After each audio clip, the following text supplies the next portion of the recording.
This video will introduce you to the concept of the mole. So the mole is a unit that is used in chemistry, and it's used because it's sometimes easier to identify a large number of things with another name.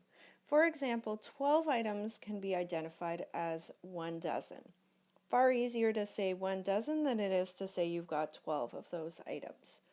So similarly in chemistry, easily measurable amounts of elements contain huge numbers of atoms. Therefore, chemists use a quantity to identify these large number of particles, and this quantity is called the mole. The mole then is a unit. We use the unit MOL as our unit, and so 1 mole of a substance contains 6.02 times 10 to the 23 particles. This is known as Avogadro's constant, given the symbol of a capital N with a subscript A. For example, 1 mole of carbon contains 6.02 times 10 to the 23 atoms of carbon, similar to 1 dozen donuts contains 12 donuts. And so if we look at a couple more examples then, 1 mole of aluminum contains 6.02 times 10 to the 23 atoms of aluminum. Or 1 mole of sodium chloride gives you 6.02 times 10 to the 23 particles of sodium chloride. Or, and this is getting quite repetitive, 1 mole of carbon dioxide gives you 6.02 times 10 to the 23 molecules of carbon dioxide. We can do calculations then to figure out how many moles or how many particles we have of a particular substance. So if we had 4 moles of nitrogen, how many nitrogen particles do you have? Now this is simply a ratio. We know that 1 mole of nitrogen has 6.02 times 10 to the 23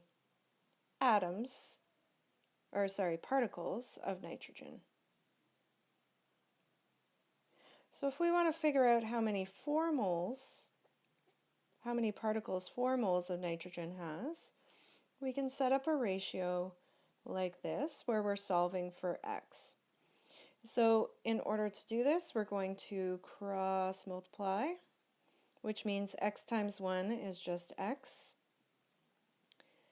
And then we've got 4 times 6.02 times 10 to the 23.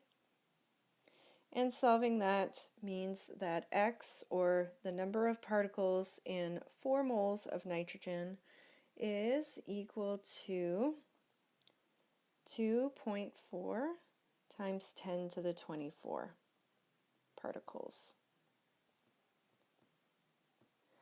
In this answer, we want 2 significant digits, because all we're doing is multiplying or dividing here, and our question starts with 2 sig digs.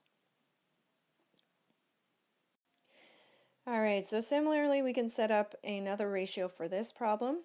How many aluminum particles do you have if you have 0.5 moles of aluminum?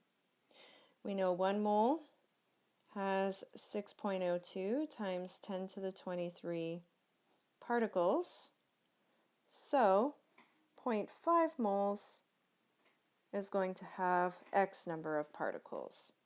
And again, if we cross multiply and solve, we're going to have x is equal to 0.5 times 6.02 times 10 to the 23.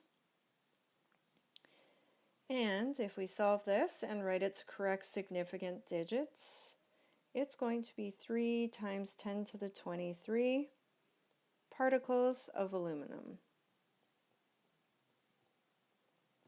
And that's because 0.5 only has 1 sig dig, so our answer also needs to be 1 significant digit. Finally, if you have 1 mole of $5 bills, how much money would you have? We know that if we have 1 mole of $5 bills, it means we have 6.02 times 10 to the 23 $5 bills. And so each of these bills is worth $5. meaning that the total amount of money we would have is 5 times how many bills we've got. So 6.02 times 10 to the 23 bills. So the total money would be, we want 2 significant digits, so that would be 3.0 times 10 to the 24 dollars, which would be a lot of money.